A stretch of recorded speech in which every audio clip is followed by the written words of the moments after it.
Sunan Gunung Jati, bernama asli Syarif Hidayatullah, merupakan salah satu tokoh sentral dalam jaringan Wali Songo yang berperan penting dalam proses Islamisasi di wilayah Cirebon dan Banten pada akhir abad ke-15 hingga pertengahan abad ke-16 M.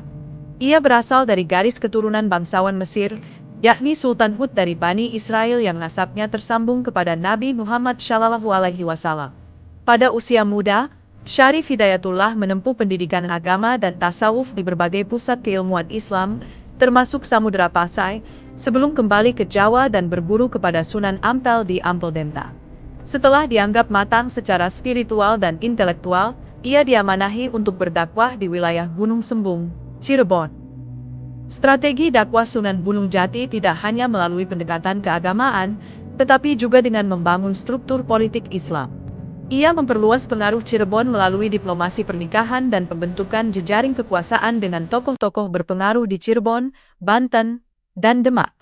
Upaya ini melahirkan dinasti Islam baru yang kemudian melahirkan sultan-sultan di Banten dan keturunan penguasa di Cirebon. Selain membangun pusat kekuasaan Islam di wilayah Sunda, ia juga melakukan pembinaan masyarakat melalui pengajaran tata cara ibadah, pengobatan tradisional, dan pembukaan pemukiman baru, sehingga dakwah Islam berkembang selaras dengan kebutuhan sosial masyarakat. Pada bagian akhir hidupnya, Sunan Gunung Jati menetap di Cirebon hingga wafat pada pertengahan abad ke-16 M.